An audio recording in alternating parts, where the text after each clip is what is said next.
Assalamualaikum semuanya.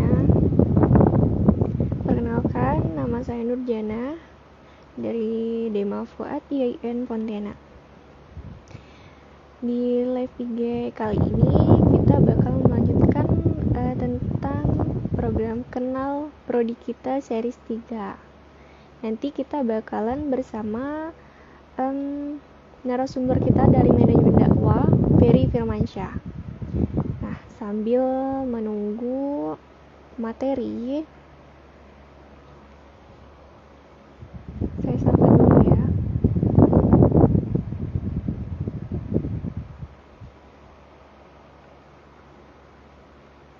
Terima kasih kepada teman-teman yang sudah bergabung dan menonton live ini ya.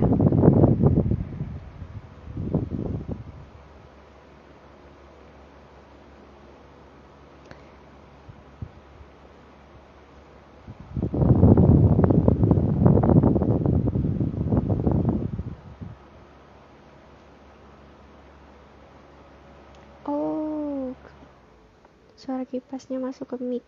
Kalau kayak gini udah hilang belum suara kipasnya?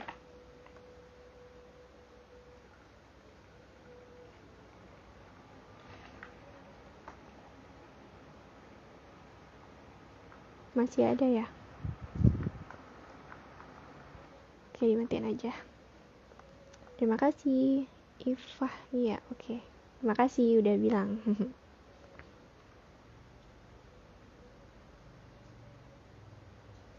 Mungkin langsung aja kita undang narasumber kita kali ya.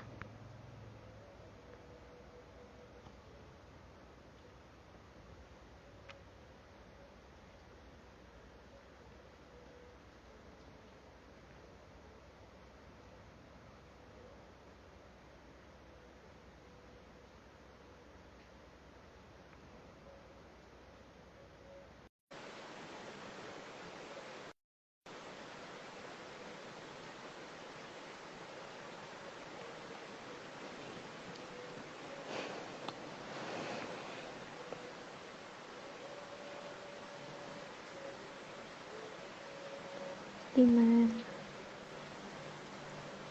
Oke, udah bergabung ya dengan Ferry Firmansyah dari manajemen dakwah ya.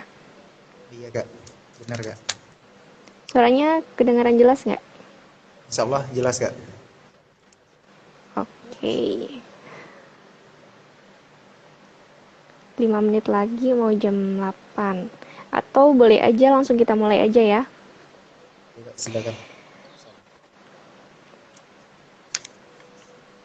Oke, jadi narasumber kita kali ini adalah Ferry Firmansyah dari program studi manajemen dakwah dalam agenda Kenal Prodi Kita series 3. Jadi yang kepo tentang prodi yang ada di Fuad, yuk merapat live setiap malam Selasa. Oke.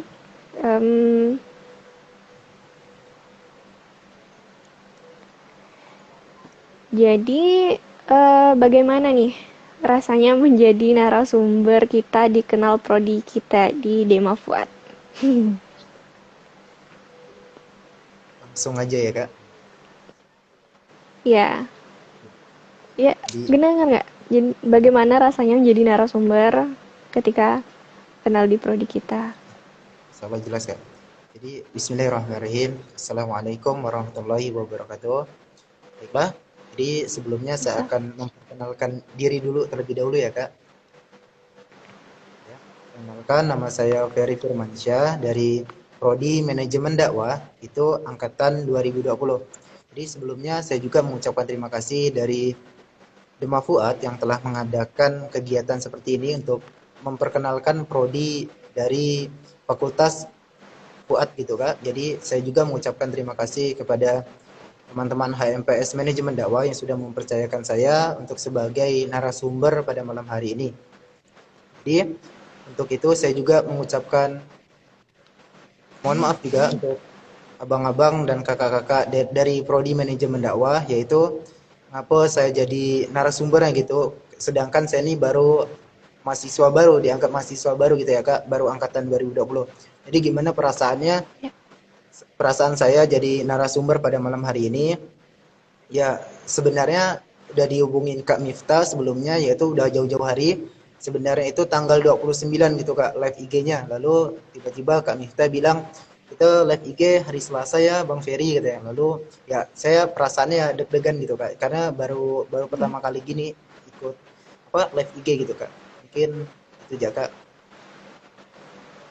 Oh, gitu. Oke, em, kita langsung aja ke ini ya, pertanyaan inti nih ya, pertanyaan inti. Jadi nih, Ini kayak menurut Abang nih, secara garis besar program studi manajemen dakwah itu seperti apa? oke, baik Kak. Gimana suara saya apakah jelas Kak? Bisa didengar? Jelas-jelas kali. Jadi baiklah, sini akan ini diskusi santai aja gitu ya Kak. Jadi biar biar Ya, teman-teman nih bisa dapat apa yang dimaksud oleh saya dan Kakak gitu kan. Diskusinya kita santai. Jadi apa sih prodi manajemen dakwah gitu ya Kak? Jadi kalau ya. orang dengar pertama kali dengar prodi manajemen dakwah itu larinya oh nanti lulusnya nih bakalan jadi pendakwah. Orang yang lulus dari manajemen dakwah nih nanti yang kerjanya itu apa? Dia jadi khotbah di masjid setiap Jumat gitu ya Kak. Jadi pandangan orang seperti itu biasanya Kak. Jadi prodi manajemen dakwah itu ada dua konsentrasi. Jadi pertama ada namanya manajemen gitu kan Kak. Ada sama dengan dakwah. Jadi manajemen dakwah. Jadi secara garis besar kita di sini di manajemen dakwah kita akan mempelajari yang pertama tentang manajemen gitu ya Kak. Di sini ada manajemen yang kita pelajari dalam prodi manajemen dakwah itu kita akan belajar yang namanya manajemen kemasjidan, manajemen infak dan sodakoh gitu kan Kak. Jadi bukan hanya sekedar belajar dakwahnya aja gitu Kak. Jadi di sini juga kita diajarkan mengenai manajemen untuk terjun ke masyarakat gitu Kak. Jadi kan kenapa harus manajemen dakwah juga gitu kan? Karena manajemen dakwah ini sangat dibutuhkan gitu Kak. Apalagi di zaman sekarang gitu Kak. Jadi untuk organisasi apa gitu, karena masjid-masjid sekarang nih sangat udah modern gitu kan Kak. Jadi sangat diperlukan ya namanya manajemen dakwah gitu untuk memanajemen kegiatan kemasjidan, keorganisasian, keislaman gitu Kak. Jadi insya Allah manajemen sangat dibutuhkan di masyarakat. Jadi untuk adik-adik juga bisa ambil manajemen dakwah di Fakultas Fuad gitu Kak. Mungkin gambaran besarnya manajemen dakwah itu seperti itu Kak. Ada dua konsentrasi yaitu belajar tentang manajemennya. Kalau diibaratkan itu kita belajar manajemen itu seperti belajar tentang dunianya gitu Kak. Lalu ada belajar tentang dakwahnya. Dakwah ini untuk ilmu kita di akhiratnya gitu Kak. Jadi dua konsentrasi ini digabung menjadi satu yaitu menjadi manajemen dakwah gitu Kak. Oke, jadi tadi kan udah dijelasin kan tentang konsentrasinya ada dua. Jadi itu mengambil konsentrasinya itu saat baru masuk manajemen dakwah atau ada semester berapa gitu baru bisa ngambil konsentrasi tersebut. Oh iya maaf Kak, tadi kan bukan bahasanya bukan konsentrasi gitu kan Kak. Jadi kayak Ya. dua bidang gitu Kak. Kalau konsentrasinya nanti kita Oh. ada di semester semester 8 mungkin. Jadi di sini juga kita setiap masuk jadi mahasiswa baru itu biasanya kan Mm-mm. dikasih buku pedoman akademik ini ya Kak. Nah, seperti ini kan mungkin Kakak juga ada buku pedoman seperti ini. Mm-mm. Jadi kalau di buku ini biasanya ada konsentrasi nih. Kita ada belajar sistem masjid, lalu zakat infak dan sodakoh, dan masih banyak lagi gitu Kak untuk konsentrasinya gitu. Cuman yang tadi jadi dibagi menjadi dua bidang gitu Kak, manajemen dan dakwah gitu mungkin Kak. Oh, seperti itu. Jadi, pada intinya konsentrasi di manajemen dakwah itu ada berapa yang Ferry ketahui? Mungkin kalau yang saya baca tadi kan di buku kan, mungkin Mm-mm. ada konsentrasi mengenai ZIS, yaitu zakat, infak, dan sodakoh gitu kan Kak. Lalu ada Mm-mm. manajemen kemasjidan, habis itu tentang haji dan umroh juga gitu Kak. Seperti itu ya. Selama kuliah nih, kira-kira apa sih yang menjadi ciri khas tugas atau mata kuliah di manajemen dakwah? Oke, jadi kalau masalah tugas pasti banyak yang ngeluh nih Kak. Kalau apalagi Ya. pas nih kalau di manajemen dakwah nih banyak tugas yang buat kayak artikel gitu kan Kak. Habis itu di artikel itu kita harus ada, kemarin ya baru semester 1 tuh Kak, yang bikin teman-teman panik gitu kan Kak. Tiba-tiba online, habis itu tiba-tiba buat makalah, habis itu penelitian langsung terjun terjun ke lapangan gitu kan Kak. Jadi kemarin tuh waktu semester 1 tugasnya itu membuat penelitian kelembagaan keislaman gitu kan Kak. Tiba-tiba dosennya bilang gitu kan, kalian mau buat makalah tapi dalam bentuk kayak makalah gitu Kak. Cuman makalah nih secara tidak langsung sama kayak skripsi gitu kan Kak. Susunannya banyak, lembarannya juga banyak gitu Kak. Jadi di situ mungkin ciri khas dari manajemen dakwah mungkin seperti itu, banyak penelitiannya gitu, habis itu banyak terjun ke lapangan, kita kita sendiri terjun ke lapangan, kita kita cari tahu masalah yang ada di masyarakat gitu kan Kak. Misalnya contohnya masalah tentang lembaga zakat gitu kan, jadi nanti kita nih disuruh dosen terjun ke lapangan, kita cari tahu nih masalah apa yang ada di organisasi tersebut atau di lembaga tersebut, mungkin seperti itu Kak. Kalau untuk tugasnya sendiri tuh ada kendala nggak sih? Karena kan kita online juga kan. Jadi pasti kalau misalnya mau meneliti itu sulit gitu. Jadi kendalanya tuh yang dirasakan Ferry itu apa? Mungkin Selama menjalankan tugas. ya, mungkin menjalankan tugas pasti banyak rintangan juga itu ya Kak. Biasanya sih kalau dari teman-teman itu masalahnya itu kalau buat makalah gitu kan Kak. Biasa buat makalah ada dosen nih yang mau minta kumpulkan catatan gitu kan Kak. Biasanya kita Mm-mm. nih mau udah gitu kan Kak. Lalu dosennya nih bilang katanya, kita kumpulkan pakai bentuk foto aja ya, jangan PDF. Lalu pas pas apa namanya? Pas dosennya baca gitu kan, kok nggak jelas gitu kan, kalau kita dalam bentuk JPEG gitu kan Kak, foto gitu kan, langsung foto langsung Mm-mm. emang nggak jelas. Jadi dikasih saran habis itu pakai pakai apa, pakai PDF gitu kan Kak. Lalu nggak usah aja katanya, kita pakai foto biasa gitu Kak. Lalu mungkin yang kendala lain juga, kadang tiba-tiba habis itu kita nih pakai apa, pakai classroom gitu kan Kak, mungkin agak itu sih mempermudah Kak. Lalu yang susahnya mungkin kayak belajar kita menggunakan e-learning gitu kan Kak. Kadang ada agak susahnya dari kawan-kawan, yaitu misalnya sinyal gitu kan Kak untuk hadir kuliah mungkin. Kan kawan-kawan di manajemen dakwah juga banyak yang dari daerah-daerah juga gitu Kak. Bukan hanya dari Pontianak gitu Kak.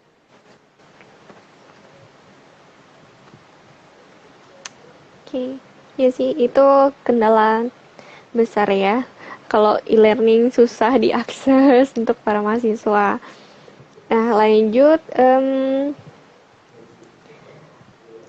Kalau di IAIN itu kan ada 3 jalur masuk ya kan. Nah, Ya. untuk prodi manajemen dakwah sendiri itu bisa daftar dari 3 jalur tersebut atau hanya ada jalur khusus nih untuk masuk ke manajemen dakwah. Contoh jalur masuknya kayak SNPTN habis gitu apa? SPAN Iya, PTKI, SBMPTN semua iya, mandiri gitu. Mungkin kalau di UN terus. UMPTKIN, lalu kalau di Mm, manajemen sama kayak prodi lainnya, yaitu kita menerima dari itu apa, jalur SPAN PTKIN, habis itu UMPTKIN dan Mandiri. Mungkin sedikit cerita ya Kak, waktu itu saya juga waktu masuk di IAIN juga itu menggunakan jalur Mandiri gitu Kak. Saya daftar itu waktu itu yaitu H-2 penutupan mandiri gitu Kak. Jadi habis itu daftar kuliah gitu.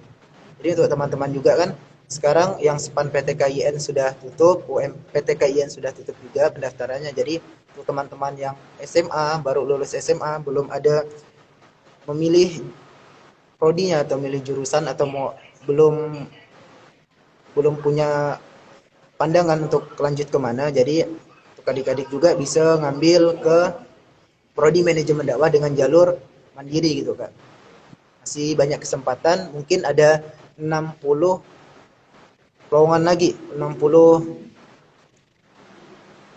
orang lagi untuk penerimaan jalur mandiri gitu Kak. Untuk minatnya sendiri itu manajemen dakwah itu banyak diminati atau gimana kalau sejauh pandangan Ferry? Kalau untuk dari pandangan saya Kak, lihat dari kakak tingkat juga, kalau dari kakak tingkat waktu itu masih banyak gitu Kak, masih banyak peminatnya gitu kan. Lalu di tahun angkatan saya, angkatan 2020, mungkin agak berkurang karena kita nih kurang sosialisasi juga ke teman-teman, ke adik-adik gitu kan Kak. Lalu Mm-mm. ya kalau angkatan kakak tingkat itu satu kelas biasanya ada 26 30 orang gitu kan Kak. Lalu kalau di angkatan saya 2020 itu satu kelas, mungkin di kelas saya sekarang ada 19 orang gitu Kak. Jadi dengan acaranya dari Dema Fuad, insya Allah semoga bisa mengundang teman-teman gitu kan, bisa tertarik dengan manajemen dakwah gitu Kak. Oke. Jadi untuk tahun 2020 kelasnya ada berapa tuh? Hanya Oh iya. satu atau masih dibagi kelasnya? Ya, untuk 2020 alhamdulillah itu ada dua kelas gitu Kak. Jadi kelas manajemen dakwah A dengan manajemen dakwah B. Di kelas manajemen dakwah A mungkin yang saya ketahui mungkin ada 20 orang dan di manajemen dakwah B di kelas saya itu ada 19 orang gitu Kak. Oke.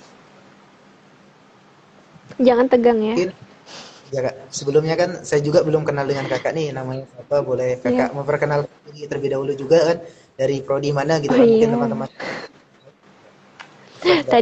Tadi perkenalannya di awal saat ini apa sebelum mengundang. Jadi lupa perkenalan lagi. Oke, perkenalkan nama saya Nurjana dari Bimbingan Konseling Islam semester 6. Oke, berarti Kakak Kak Nurjana dari BKI ya Kak. Ya, betul sekali. Angkatan berapa gitu Kak? Mungkin teman-teman kan ada yang belum tahu juga gitu. Gimana? Dari angkatan berapa gitu Kak? BKI.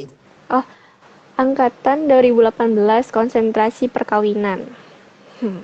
Yang mau konsul perkawinan boleh, boleh ke saya. Ya. Siap.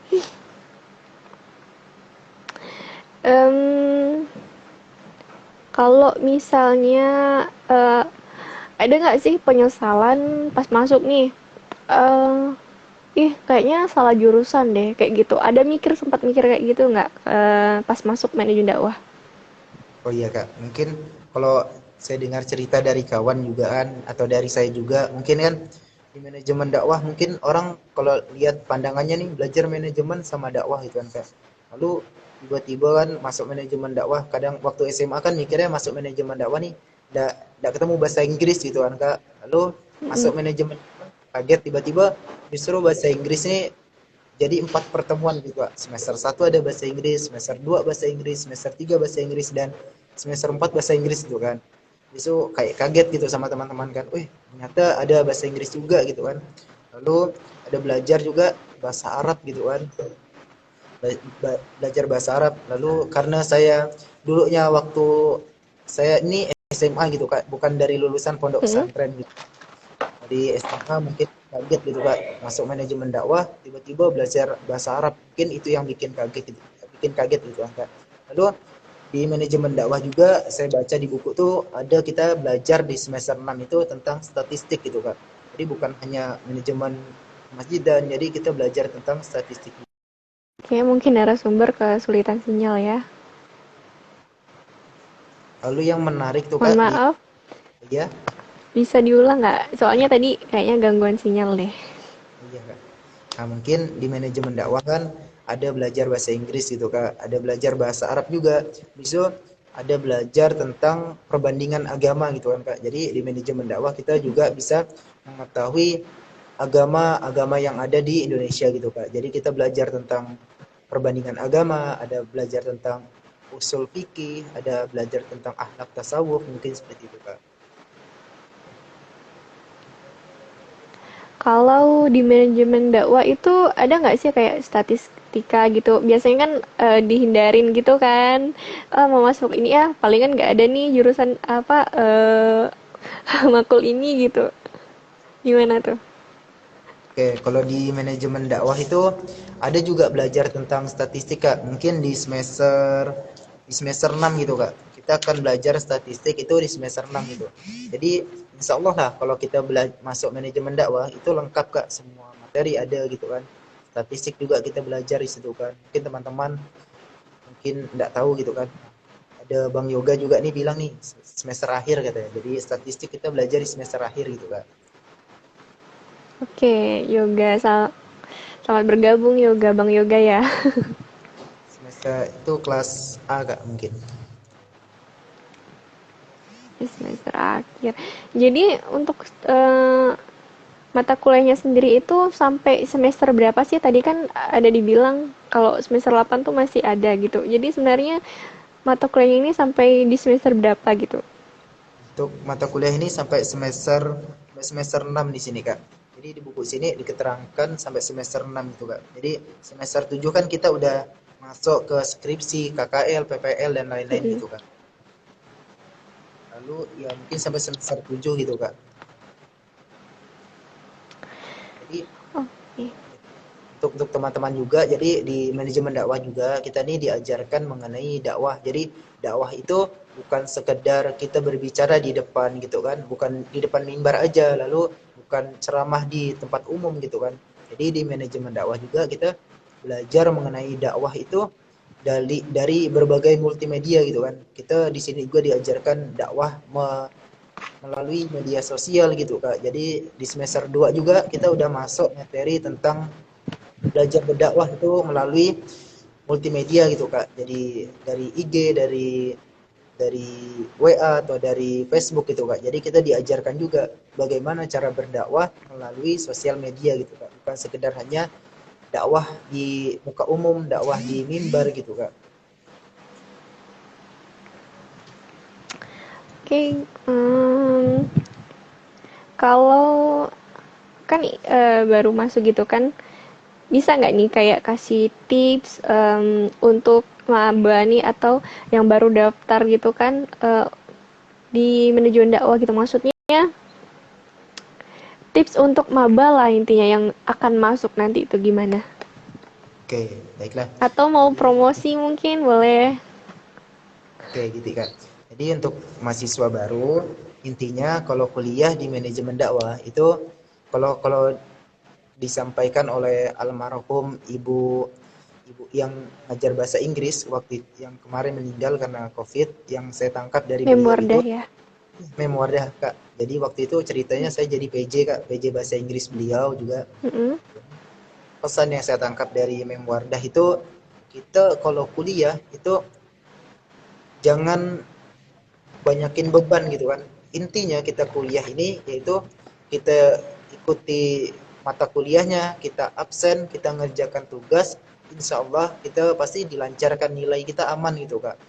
Setidaknya kita absen, habis itu kita ngerjakan tugas-tugas yang dosen kasih, kita ikut UTS, ikut UAS, tidak usah yang macam-macam gitu Kak. Insya Allah pasti dilancarkan gitu. Lalu untuk mahasiswa baru nih yang udah diterima di jalur SPAN PTKIN dan UMPTKIN. Jadi untuk teman-teman di IAIN juga ada yang namanya beasiswa KIP kuliah gitu kan. Ada namanya beasiswa Genbi gitu dari Bank Indonesia. Jadi untuk mahasiswa baru kita nih karena saya juga sebagai penerima beasiswa KIP kuliah gitu Kak di angkatan Hmm. 2020. Jadi untuk teman-teman tips saya dari Abang, jadi teman-teman jangan gengsi nih ngambil beasiswa gitu kan. Dengarnya beasiswa KIP kuliah nih untuk orang yang tidak mampu, bukan seperti itu teman-teman. Jadi untuk teman-teman mahasiswa baru usahakan nanti kalau udah masuk IAIN, udah diterima, udah bayar UKT, kita udah masuk 1 bulan atau 2 bulan, nanti ada buka nih yang namanya beasiswa gitu kan. Yang pertama pasti yang dibuka itu beasiswa KIP kuliah gitu Kak. Jadi di beasiswa KIP kuliah ini syaratnya itu yang pertama siapkan sertifikatnya, sertifikat prestasi ya bisu ada tesnya gitu juga Kak. Habis itu nanti insya Allah lah teman-teman pasti dilancarkan gitu. Jadi jangan gengsi lah kalau ada beasiswa, beasiswa apapun itu teman-teman harus kita ikuti gitu. Karena dari beasiswa itu bisa mengurangi beban dari kedua orang tua kita gitu Kak. Jadi sarannya untuk teman-teman, untuk adik-adik jangan gengsi ikut beasiswa gitu Kak. Oke. Terus tadi itu kan ada bahas tentang tugas kan, jalanin aja tugasnya. Jadi ada nggak sih tips untuk teman-teman nih yang malas, yang kalau istilahnya tuh prokrastinasi, yang suka menunda-nunda pekerjaan. Misalnya nih deadline-nya masih malam besok atau enggak minggu depan, itu gimana itu tipsnya biar teman-teman tuh semangat gitu kan buat kerjain tugas-tugasnya. Enggak hanya untuk manajemen dakwah tapi untuk yang lainnya juga. Oke, gini ya Kak. Biasa kan dari mungkin diri saya juga pernah ngerasakan seperti itu Kak. Kayak misalnya deadline-nya nih seminggu lagi kan gitu Kak. Besok kita ngerjakan nih hamin jam biasa nih Kak. Biasa hamin 1 jam, hamin 30 menit nih kita langsung baru ngerjakan gitu kan Kak. Besok panik baru lapor ke dosen. Tidak bisa dikirim nih Kak, Bu, Pak, habis itu. Karena dia ngirimnya nih hamin jam, hamin menit gitu Kak. Jadi kalau dari Iya. saya, tipsnya seperti ini Kak. Mungkin untuk teman-teman juga, mungkin bisa diambil juga tipsnya mungkin kalau dari saya ya Kak. Biasanya misalnya dosen nih ngasih tugas nih malam tadi siang gitu kan Kak. Kalau bisa kita kerjakan nih setidaknya setelah dosen ngasih tugas usahakan kita nih langsung mengerjakan maupun mau itu tidak selesai atau baru setengah atau mau baru 10% gitu kan Kak. Setidaknya kita ada mengerjakan gitu Kak. Jadi dari situ kan kita kan dikasih misalnya waktu 1 minggu kan Kak. Mungkin setelah Mm-mm. dikasih tugas kita misalnya buat makalah, kita buat judulnya dulu atau buat kata pengantarnya dulu terlebih dahulu. Besok kita lanjut buat pendahuluannya gitu Kak. Jadi kita sistemnya nyicil gitu Kak. Setidaknya dalam 1 hari itu kita ada nulis satu satu paragraf gitu Kak atau satu kalimat atau mau berapa gitu lah Kak. Intinya dalam setiap hari itu kita jangan putus. Kalau kita ngerjakan langsung semua gitu kan Kak biasanya dalam kita cari hari ini kita kerjakan semua nih pasti teman-teman juga kan letih gitu Kak biasanya pikiran kita kan stop di situ gitu kan Kak mungkin tipsnya seperti itu Kak kita nyicil ngerjakannya dari hari pertama hingga hari terakhir gitu Kak yang penting jangan putus kita mengerjakan tugas itu Kak. Oke. Kita santai aja ya, nggak usah tegang. Tarik napas. Siap Kak. Kalau Dari misalnya gimana? gimana kalau mungkin dari Kakak juga kan karena Kakak udah semester di angkatan 2018 gitu kan Kak. Mungkin pengalamannya lebih banyak gitu kan Kak. Mungkin saya akan nanya balik ke Kakak gitu kan. Mungkin tipsnya gimana gitu kan Kak. Kalau dari Kakak gitu. Jadi balik nanya ya. Kalau tips untuk saya sendiri sih, kadang saya juga sih sering hamin 1 hari baru kerjain. Tapi tuh kan saya kerja sambil kuliah kan. Jadi ketika kita ada dua kewajiban nih, jadi mana nih yang lebih penting? Jadi kita harus kerjain yang itu dulu. Habis itu baru kita misalnya walaupun ada 1 minggu, seharusnya kita tuh udah mikir ini nanti kita kalau hari ini nggak bisa loh buat ngerjain, jadi harus cepat-cepat dikerjain, harus kayak buru-buru dikerjain sebelum masuk kerja gitu kan. Mungkin kayak gitu sih kalau dari saya, ada penguatnya tuh ya kerja. Siap. Mas, maksudnya itu gimana ya, dengan kita kerja kita tuh bisa mengatur waktu gitu loh, Iya, antara kuliah sama kerja gitu sih. Lanjut ya. siap Kak. Kalau menurut Bang Ferry nih ya, em, prospek kerja dan alumni itu biasanya di mana gitu kerjanya. Biasa tuh kan ada orang yang mikir, kerjanya di sini nggak nggak ada kerjaan, palingan kalau misalnya masuk konsentrasi Iya konsentrasi ya. Prodi ini kayaknya nggak ada kerjaan deh, nggak ada masa depan gitu. Kalau menurut Bang Ferry sendiri itu gimana? Oke, baiklah. Jadi kalau untuk prodi manajemen dakwah itu biasanya kita larinya biasanya karena di sini ada belajar konsentrasi mengenai Sering ZIS gitu kan Kak, zakat, infak dan sedekah. Besok ada belajar juga tentang haji dan umroh. Besok kita belajar juga tentang kemasjidan, tentang keorganisasian juga gitu kan Kak. Mungkin untuk prospek kerjanya biasanya di manajemen dakwah itu lulusannya biasanya kerjanya itu seperti kita bisa jadi PNS juga di Kemenak, Kementerian Agama di kotanya masing-masing gitu kan Kak. Jadi kita manajemen dakwah itu gelarnya itu SOS gitu Kak. Jadi sarjana sosial gitu Kak. Jadi bisa kita daftar di Kementerian Agama, habis itu kita juga bisa jadi kerja di lembaga haji dan umroh gitu Kak. Habis itu kita juga bisa kerja di lembaga zakat gitu. Seperti kita ketahui gitu kan Kak. Kalau di Pontianak nih ada lembaga zakat atau lembaga itu biasanya di Munzalan Mubarokan biasanya di Serdam itu lembaga yang menaungi mengenai infak sodakoh gitu Kak. Itu kayak di Basnas juga kita bisa kerja di Basnas, habis itu di kemasjidan gitu kan Kak. Karena zaman sekarang kan gini Kak, masjid-masjid yang ada di khususnya misalnya di Pontianak gitu kan Kak. Sekarang nih masjid-masjidnya ini udah besar gitu kan Kak. Perlu yang namanya memanajemen kemasjidan gitu kan Kak. Biasa kayak misalnya di Mujahidin gitu kan. Pasti ada orang-orang yang memanajemen kemasjidan gitu kan Kak. Jadi untuk teman-teman juga lulusan prodi manajemen dakwah juga bisa kerja di kemasjidan gitu kan Kak, mengenai kemasjidan. Habis itu kayak seperti Bang Yoga sampaikan juga di rumah zakat gitu kan Kak. Mungkin lu masih banyak juga kan Kak. Mungkin kalau kita pikir tidak semua yang kuliahnya prodi manajemen dakwah, prodi PAI atau prodi BKI itu lulusannya misalnya PAI gitu kan Kak. Tidak semata-mata mereka juga jadi guru gitu kan Kak. Jadi masih banyak prospek kerjanya seperti manajemen dakwah juga gitu. Oke. Hmm, apa ya? Manajemen dakwah juga di sini Kak, ada kita belajar mengenai pengantar IO gitu kan, event organizer Mm-mm. gitu juga. Kita ada belajar itu juga. Jadi di manajemen dakwah ada mata kuliah yang tidak kita duga-duga gitu Kak. Jadi seperti IO juga ada di sini. Kita belajar di manajemen dakwah.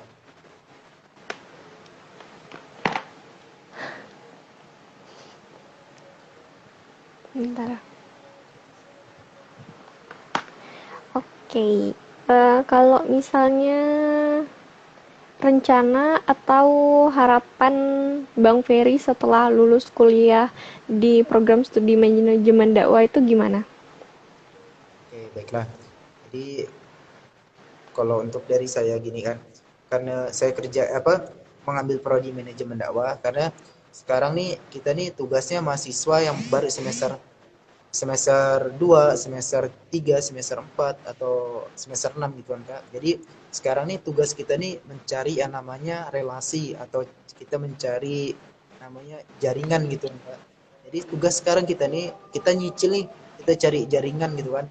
Kayak kenalan gitu kan. Misalnya ada di lembaga apa Basnas gitu kan. Jadi sekarang nih waktunya kita nih cari kenalan orang nih. Misalnya saya gini kan Kak, karena saya juga ada gabung di Paskas Pasukan Amal Soleh Sanggau gitu kan Kak, kayak gerakan infak beras.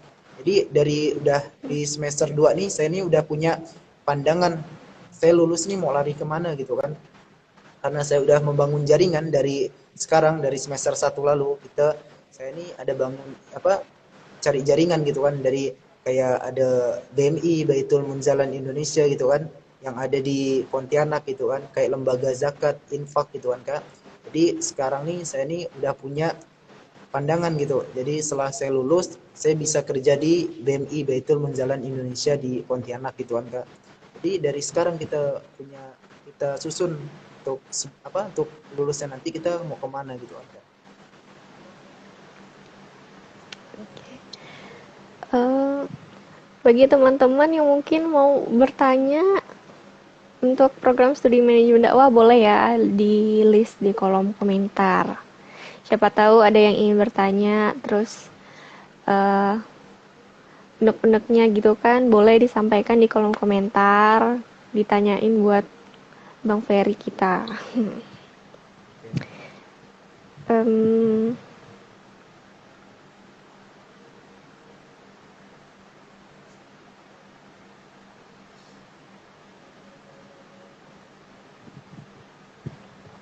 Masya Allah. Mantap. Kalau misalnya di manajemen dakwah itu ada nggak sih dosen terfavorit gitu? Mungkin karena saya baru semester 2 gitu kan Kak. Mungkin yang saya ketahui itu kayak Pak Elmansyah gitu kan Kak. Itu dosen akhlak tasawuf gitu kan Kak. Jadi itu kayak dosen yang emang bener-bener membangun kita gitu kan Kak. Jadi tugasnya nih biasa di akhlak tasawuf itu tugasnya yang mungkin dikenang lah nanti bagi teman-teman gitu kan. Dikenang karena tugasnya nih emang bener-bener nih berat gitu kan. Makanya mungkin seru gitu kan. Kalau kita mengikuti mata kuliah beliau mungkin seru gitu kan Kak. Kayak kita buat misalnya gini Kak, kita cari nih misal pengertian zakat gitu kan Kak. Jadi kita nih disuruh cari 5 referensi gitu kan Kak. 5 referensi jadi misalnya cari pengertian zakat, pengertian umroh gitu kan Kak dan pengertian pengertian apa? Infak gitu kan. Jadi setiap pengertian ini kita nih disuruh nyari 5 referensi gitu kan Kak. Jadi betapa banyaknya di buku jurnal tuh Kak. Jadi tulis tangan lagi gitu kan Kak. Lalu kita kumpulkan ke Bapak gitu kan.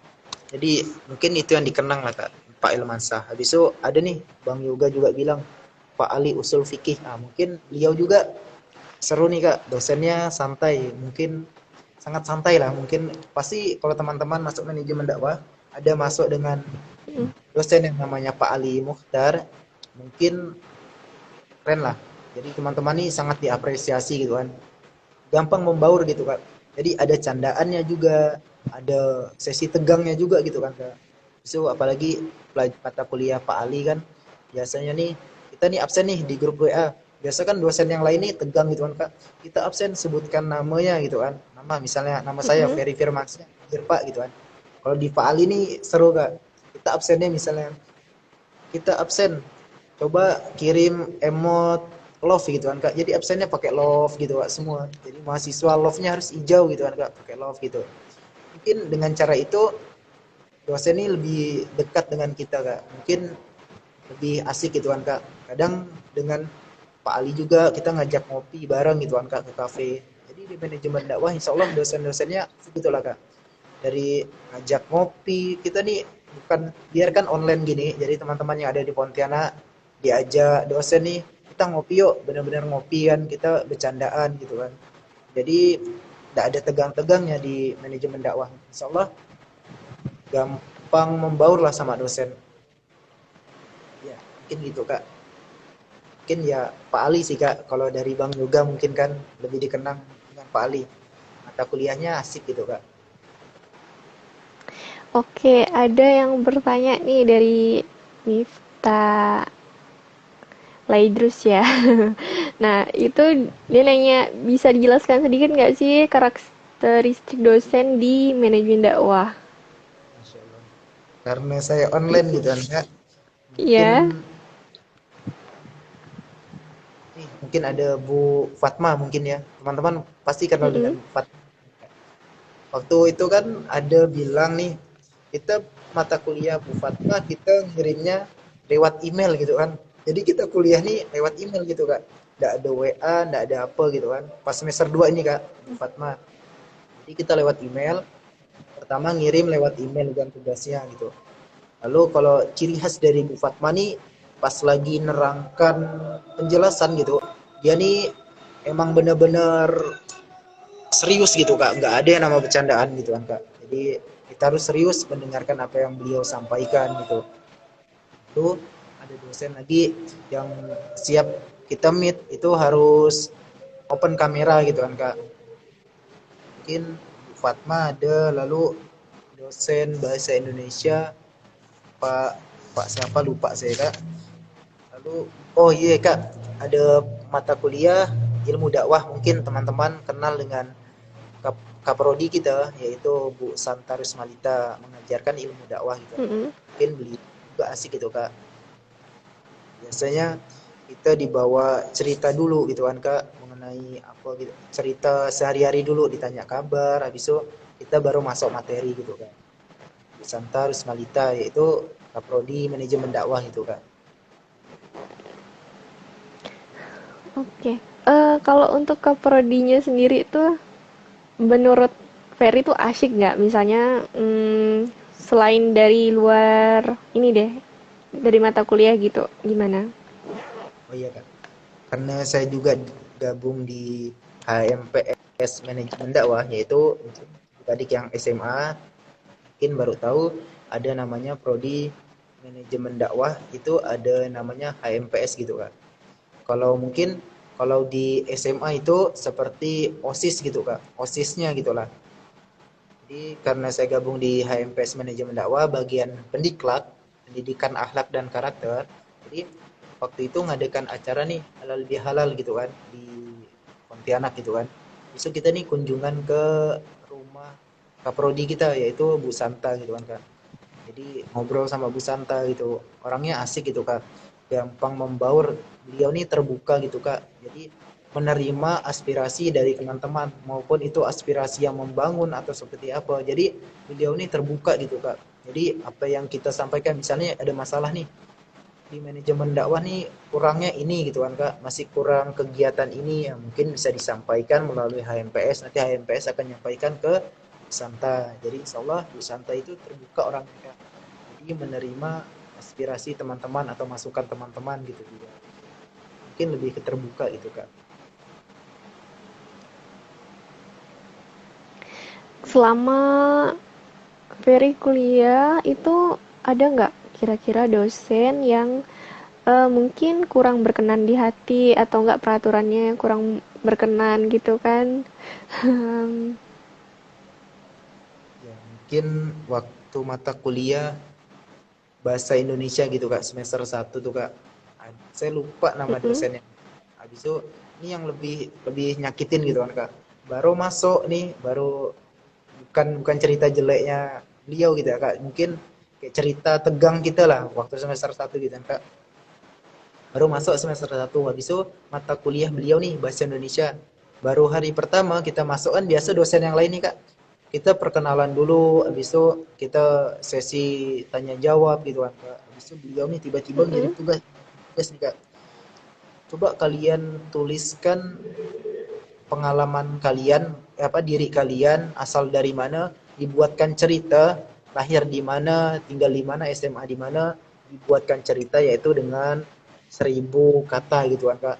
Tiba-tiba 1.000 kata dalam waktu 30 menit gitu kan Kak. Oh, kan kaget gitu Kak. Tiba-tiba buat cerita apa gitu kan Kak. Dikirim ke grup, habis itu masih kurang buat lagi gitu Kak. Jadi mungkin itu sih Kak yang bikin kita kaget gitu kan tiba-tiba dosen ngapa nih kan biasa kita kenal-kenalan habis itu masa langsung tugas gitu kan Kak mungkin itu dari teman-teman. Oke. Teman-teman mungkin masih ada yang mau bertanya kepada Ferry, narasumber kita, mumpung masih bersedia nih jadi narasumbernya kan, selama bisa menjawab. Em, Nah dan untuk manajemen dakwah nih Kak jadi bukan hanya untuk lulusan dari pondok pesantren gitu ya Kak bukan dari MAN dari madrasah aliyah gitu Kak jadi teman-teman juga yang dari sekolah menengah atas yang negeri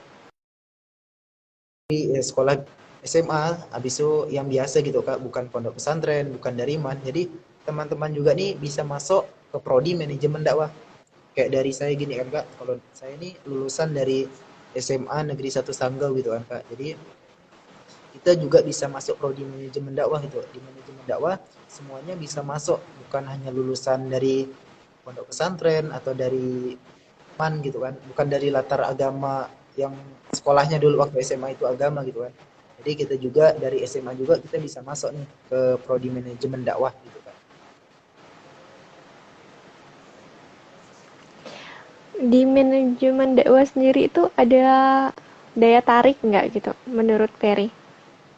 Oh ya, awal masuk Ferry masuk manajemen dakwah itu karena apa? Oke, gini Kak. Kalau awal masuk saya tertarik dengan manajemen dakwah karena saya tertarik pertama ke prospek kerjanya, habis itu ke manfaatnya nih manajemen dakwah gitu kan. Awal mulanya kan saya jalur mandiri Kak. Jadi waktu itu hamil dua penutupan mandiri, itu saya bingung nih, kan mau menentukan kuliah di mana gitu kan. Lalu saya nih waktu SMA kelas 3 saya pernah searching di Google tentang apa nih prospek apa prodi apa nih yang prospek kerjanya sangat luas gitu kan, yang masih bisa diterima di masyarakat gitu kan. Lalu saya cari yang keluar manajemen dakwah, itu saya pelajari manajemen dakwah itu seperti apa. Jadi manajemen dakwah nih sangat-sangat dibutuhkan di masyarakat gitu Kak. Jadi itulah yang tertarik dari manajemen dakwah, itu prospek kerjanya sangat luas, diterima di masyarakat, sangat dibutuhkan di masyarakat insya Allah. Jadi kenapa saya pilih prodi manajemen dakwah? Karena prodi manajemen dakwah itu dibutuhkan di masyarakat gitu Kak. Apalagi di zaman sekarang gitu kan Kak. Kita harus perlu yang namanya manajemen kemasjidan, lalu tentang zakat, umroh dan lain-lain gitu kan Kak. Jadi sekarang kan makin banyak nih yang haji, yang umroh gitu kan Kak. Jadi perlu yang namanya manajemennya gitu kan Kak. Jadi prospek kerjanya insya Allah luas lah Kak.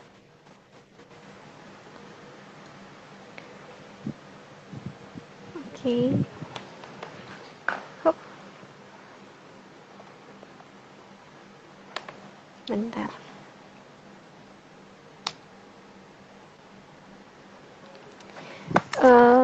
Gimana nih buat promosinya untuk manajemen dakwah? Bisa kalau promosi, ayo gitu.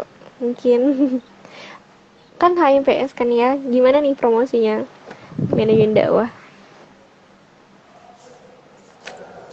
Oke, jadi untuk prodi manajemen dakwah, yang pertama kita nih masuk prodi manajemen dakwah, yang pertama kita nih karena prodi manajemen dakwah yang seperti saya sebutkan di awal, prodi manajemen dakwah ini dibutuhkan di masyarakat. Habis itu prodi manajemen dakwah ini prospek kerjanya sangat luas.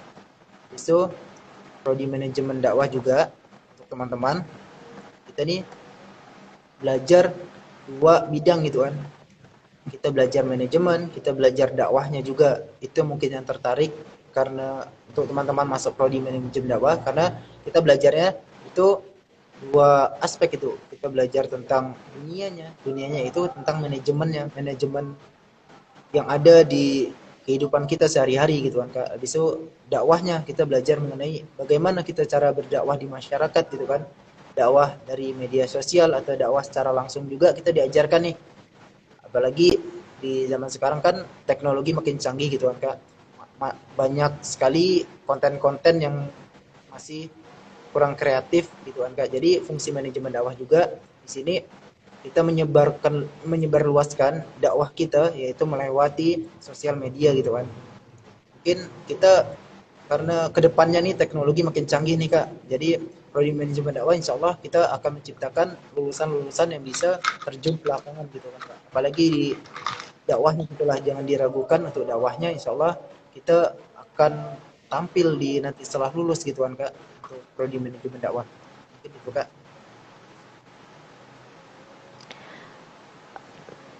Oke. Tadi kalau nggak salah di awal itu ada bilang kalau Ferry itu udah turun lapangan gitu ya?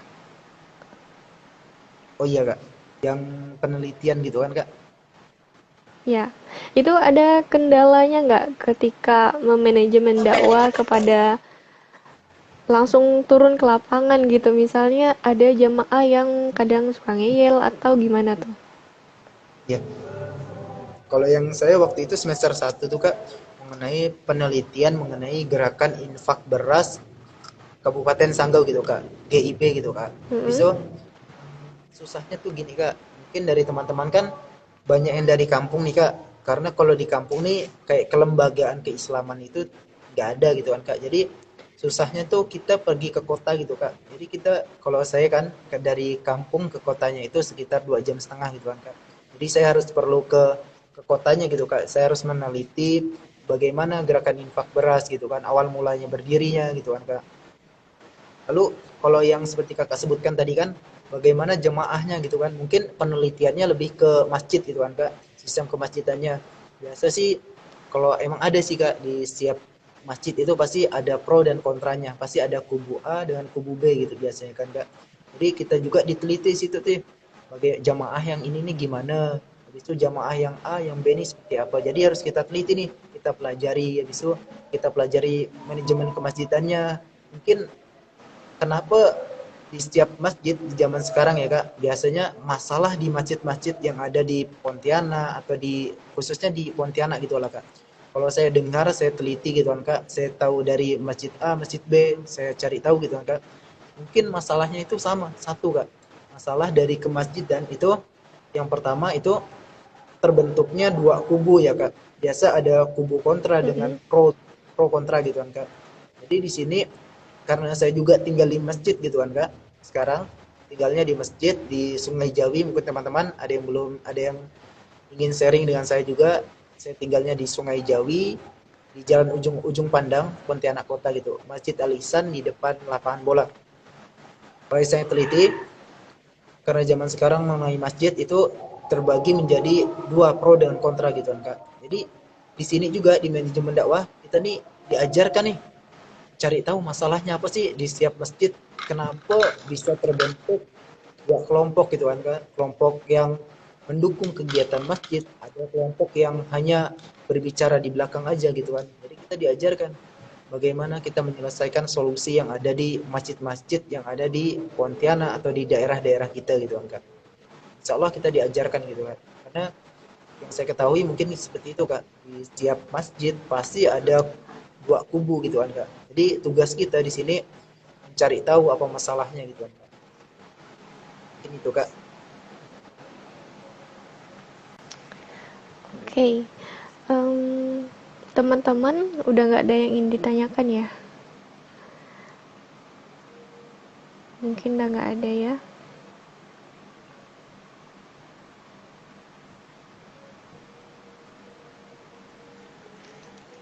Mungkin sedikit cerita juga Oke, Kak. Ah ya ya. benar. Dari prodi manajemen dakwah juga misalnya di kelas saya gitu kan Kak. Teman-temannya nih datang dari berbagai daerah gitu kan. Dari misalnya Mm-mm.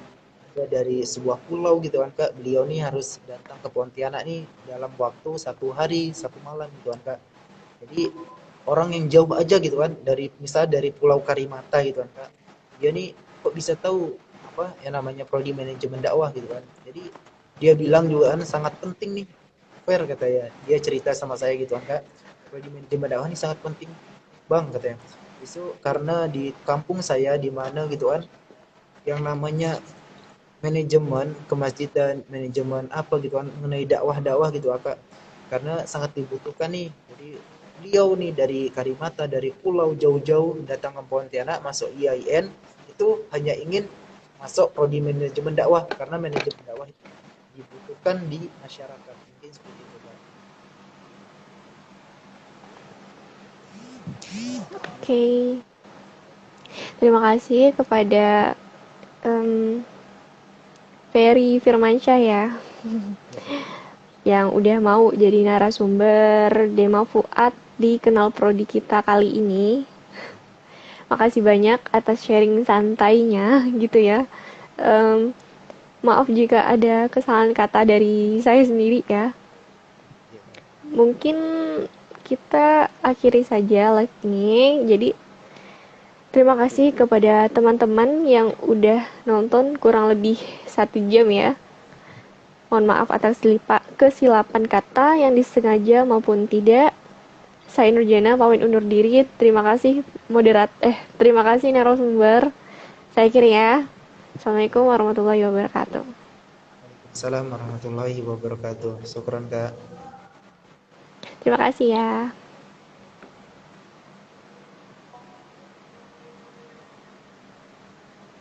Izin pamit ya Kak. Ya, Oh, Kak, ya, gimana? ada yang nanya juga bentar.